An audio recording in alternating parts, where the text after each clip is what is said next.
Alright guys, today we'll take a look at the White Flame Samurai build for the Longsword. There were a few things I really wanted from the new gear. One is that White Flame Torrent is actually really good and also reliable on weapons such as the Longsword.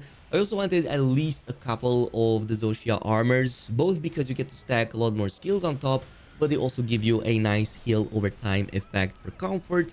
And finally, I really got sick of RTN weapons. So this is pretty much going to be a response to that. If you're sick of that and want still to deal top tier damage and maybe get some extra survivability, then you can definitely jump with a couple of the builds we're going to cover in this video. Now, the way this works is actually really simple, and there's also a stealth change to one of the skills that make this build even stronger than before. Specifically, in the case of Maximum Might, you're going to now have a much higher uptime in the new update because Capcom actually did a stealth change to how it expires and activates in relation to your maximum stamina. So here is a quick rundown, including how it used to work before the patch. So basically, when you got to full stamina, it would take like 3 or 4 seconds to get the maximum might buff on your character. However, the moment you consumed even a little bit of it, so doing for example one single dodge, you would lose that buff altogether. And that is because the game also had some kind of internal window in which you had to recuperate your stamina bar back fast enough, otherwise you would lose that maximum might buff. In that case, before the patch, I think that that timer was way below even 1 second.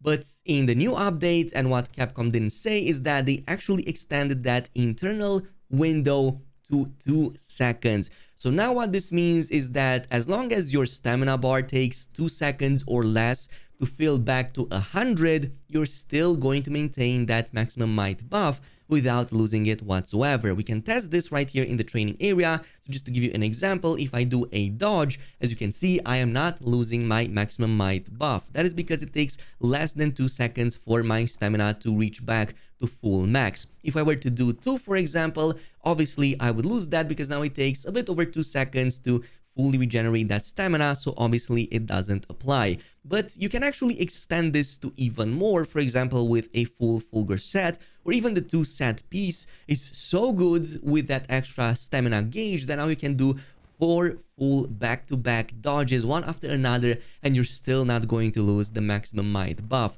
Only on the 5th one you're actually going to lose it. So roughly, just having maximum might now achieves what we used to be able to achieve, but also having the 2 Fulgur set before. Now if you have the 2 Fulgur, it's going to be even better. You do those 4 dodges, but I don't think it's needed. You're just sacrificing way too many skills.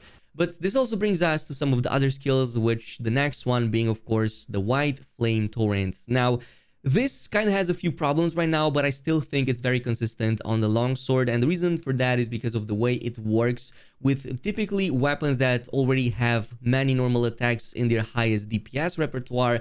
They will benefit the most. So something like the Longsword that already mainly spams triangle anyway, this will benefit a lot from the White Flame attack. Is it enough to compensate for not having an RTN weapon? Well, not really, but I mean, it's just a few percentages back. And especially so if you don't have a perfect RTN weapon, I think that the gap is going to be even closer, to the point that it's definitely worth it, even if you're just going for style points. So in this case, there's been some more data mines and also more testing being done, and thanks to some of the mods that were updated, folks were able to determine the chance as well as the internal cooldown as well. The internal cooldown was already known to be 3 seconds in between attacks before triggering another White Flame Torrent. So I'm going to put some links down below, and huge shout out to the Reddit user right here for going over more tests. So on the first hit, you have a 33% chance to trigger the White Flame effect, which gives you that 50 damage no matter what. So no matter what body part you hit, it's always going to be 50, which is what makes it so good.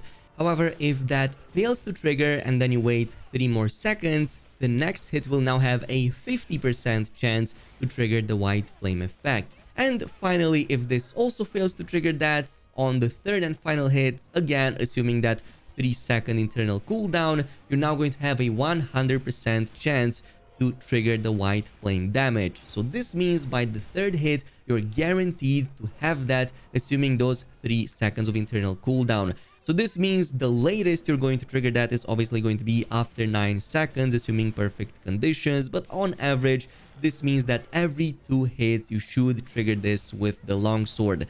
And yes, it's maybe not going to always be perfect. It's maybe not going to always trigger the same way because chances and modifiers and whatnot. But over the course of several minutes, this can amount to thousands of damage, which, let's be honest, you really want that. And it's 50 damage no matter what body part that you hit. So even, for example, if you hit something that's not a hit zone or has a low hit zone value, it's something that doesn't have much weaknesses, you're still going to trigger 50 no matter what.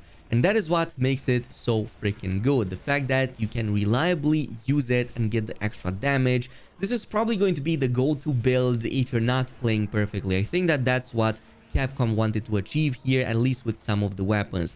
Now, like I said, not all of your attacks will trigger that. Mostly, it's going to be your normal attacks and also your spirit attacks. So spirit slashes will still have a chance to trigger it just the same. But for example, if you use focus strikes, helm breaker, if you use EI spirit slash and other similar moves with a longsword at the very least, you're not going to trigger that, or at the very least I haven't noticed that triggering at all with any of these moves.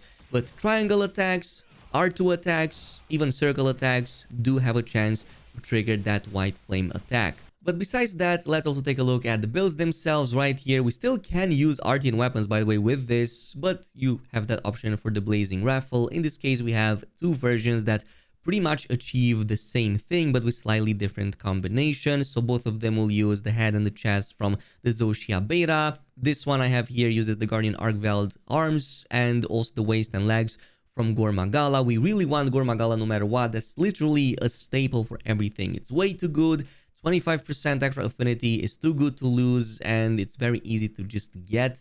With the 3 extra points into antivirus, you're pretty much guaranteed to have a very high uptime on that affinity. Besides that, we're also going with those 2 chest and head from the Zoshia for the super recovery, in this case only level 1. That's going to heal us 1 point of HP every 2 seconds from what I'm able to tell. And no, it doesn't get boosted by recovery speed, but recovery speed will boost the speed at which your red gauge will fill up. However, past that point, it's not going to affect the super recovery at all. So it doesn't benefit it. However, the recovery up version does. In this case, at rank 3, it's a 1.3x modifier, which is actually not too bad. If we were to go with Forset Numinous, in this case, we would get 1 HP every second, or if we were to go with recovery up as well, it would be 1.3 HP every second. I'm not sure you can boost it, but probably you can boost it to 1.4 with some of the special foods in the game. Now, besides this, we also get to use the following in terms of the weapons. Like I said, your affinity now will be a little bit lower, also because Corrupted Mantle was nerfed, so now you only get like that 10% extra affinity. This build can still reach 85% affinity under perfect conditions, but it's not going to be a full 100% uptime on that. So it's probably going to take away our Masteries decoration from this equation, as we can't reliably keep over 75% of that affinity all the time. Instead, you're going to probably want to go with the Razor Sharp and Handicraft, that even under perfect conditions stays away of the Mastery for quite a few hits, 5 or 10 give or take, but that assumes perfect conditions. In imperfect fight conditions, it's probably going to be a little bit better than even that. So in this case, that's what I recommended going with, and everything else critical boost, just because it is so good, even if we only get level 3 of it. It's still possible to keep that Dimensius/Artian weapon. In this case, I have a perfect roll over here, so obviously I am going to still keep it as a secondary weapon. But I'm not feeling the difference as much as I thought I would. I still think that this build right here has a lot more, or a bit more comfort than before. I still think that it gives a fresh coat of paint because I don't have to use the same weapon again. And I really like that pop-up damage that triggers.